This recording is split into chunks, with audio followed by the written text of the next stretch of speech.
Celui que vous appelez Dieu, sachez que Dieu, il est le Dieu de la nature, le Dieu de la végétation. On ne peut pas séparer Dieu avec la nature, avec la végétation, ainsi que la création. La verdure, la couleur verte, c'est Dieu. Et vous comprenez pourquoi les gouvernants de ce monde détestent justement la nature. Ils détestent tout ce qui est naturel. Ils préfèrent tout ce qui est chimique. Ils prennent tout ce que Dieu a créé de naturel pour le transformer ensuite, toujours, en chimique. Ils aiment le chimique. Mais tout ce qui aime le chimique, nourriture chimique, vêtements faits avec du chimique, tout ce qui est chimique, en réalité va contre Dieu. Car il est le Dieu de la nature.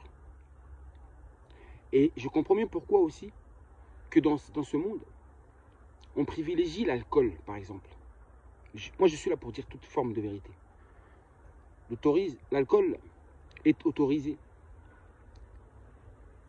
Mais par contre, quant à ce qui concerne l'herbe, le cannabis, qui est une végétation, une verdure, là, ça devient un problème. Posez-vous la question pourquoi le cannabis est autant combattu dans ce monde. Pourquoi il est autant interdit? Pourquoi? Posez-vous la question.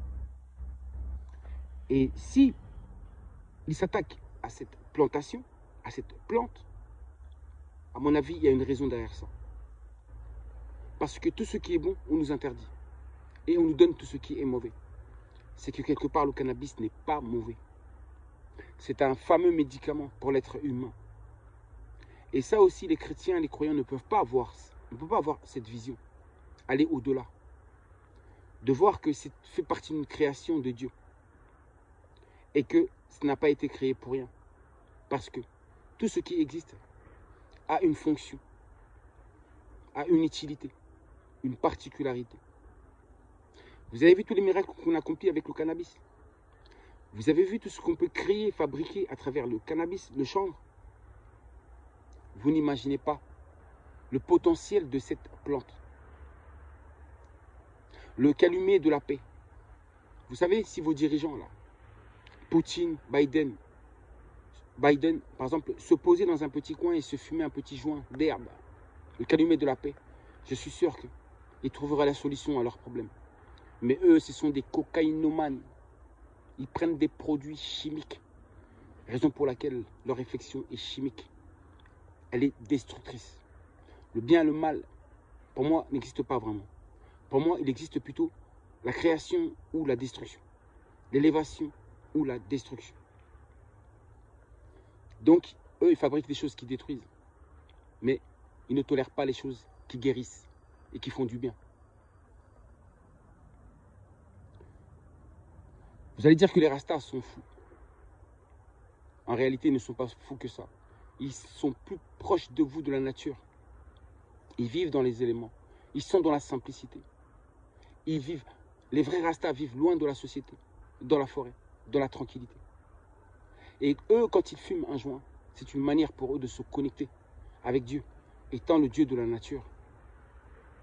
Et sachant que ces plantes sont vivantes, ils savent ce qu'ils font. Par contre, je ne suis pas d'accord avec le rastafarisme. Parce que eux, ils adorent un homme, Ali Selassie, qui n'était qu'un homme. C'est celui donc qu'ils appellent Jah, qu'ils prennent pour leur seigneur. Là, par contre, je ne suis pas d'accord. Je ne suis pas d'accord avec ça. Mais par contre, leur mode de vie, j'aime leur mode de vie. Regardez comment les Rastas sont détestés. Le fait qu'un noir porte des locks très hauts, ça lui fait des problèmes. Il est rejeté. Le fait qu'un homme ne se rase pas la barbe, c'est mal vu, comme je suis devant vous. Et si en plus j'ai des locks, forcément on est rejeté. Vous avez vu?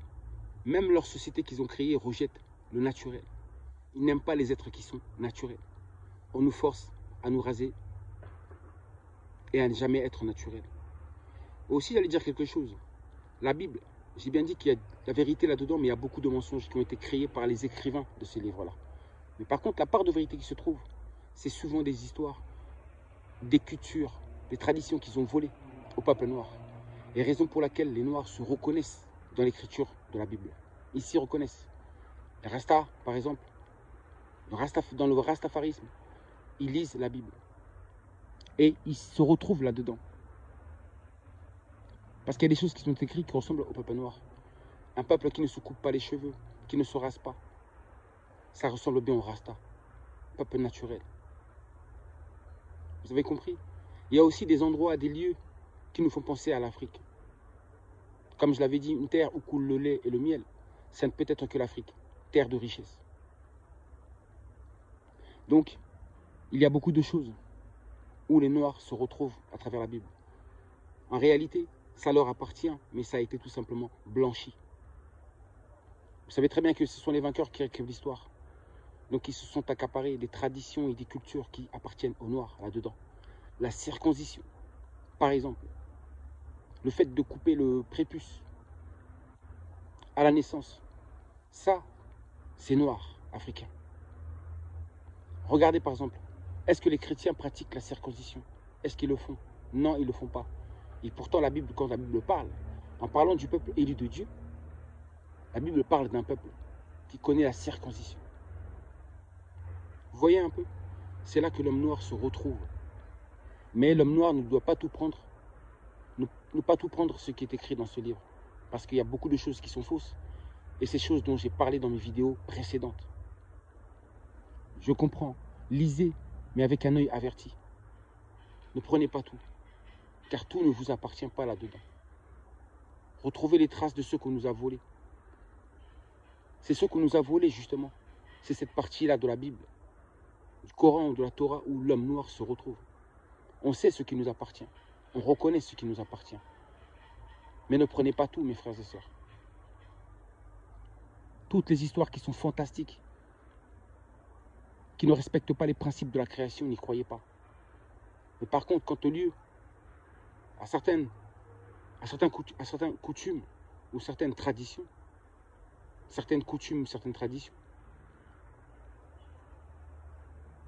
qui vous fait penser à vous ainsi qu'à vos ancêtres, dans lequel vous vous reconnaissez, ça vous pouvez le prendre. Mais ne prenez pas tout. C'est tout ce que j'avais à dire. Dieu, c'est le Dieu de la nature. Et il agit à travers la nature. Il agit à travers les éléments. Et c'est ainsi.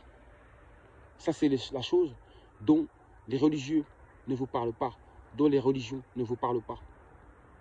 On ne peut pas séparer Dieu avec la vérité, tout comme on ne peut pas le séparer avec la nature, avec sa création. Il n'y a pas de tolérance ici.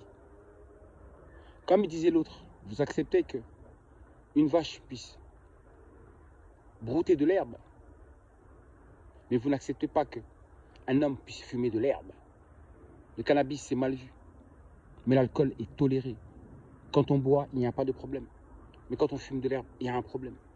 Et pourtant, entre l'herbe et l'alcool, dites-moi qui est-ce qui commet le plus de ravages? Avec l'alcool, vous ne réfléchissez pas. Avec le cannabis, vous rentrez en connexion avec la conscience cosmique, avec l'intelligence suprême, etc., etc. C'est un médicament aussi, ça soigne. Moi, je préfère qu'on me fasse fumer de l'herbe, qu'on me donne des médicaments là-bas en psychiatrie. Parce que ces médicaments-là en psychiatrie, c'est trop lourd. L'herbe soigne, mais pas leurs médicaments. C'est le naturel qui soigne. Dans la nature, il existe toute forme de médicaments, sous forme de plantes, dont nous avons besoin. Mais les humains n'ont jamais pris le temps de réellement chercher. En tout cas, les ancêtres connaissaient cela. Et en Afrique, il existe plusieurs sortes, diversité de plantes, comme il n'en existe nulle part ailleurs. Et parmi ces médicaments-là, se trouve tout ce que nous avons besoin pour nos maux, pour nos douleurs, nos souffrances. Ils le savent, mais ils préfèrent le chimique. Ils détestent le naturel. Je vous dis à très bientôt. Vous n'êtes pas prêts. Beaucoup ne seront pas prêts. Vous serez dépassés, vous qui aimez tellement l'alcool. Vous ne comprendrez pas ce message. Mais certains se reconnaîtront. Les vrais savent.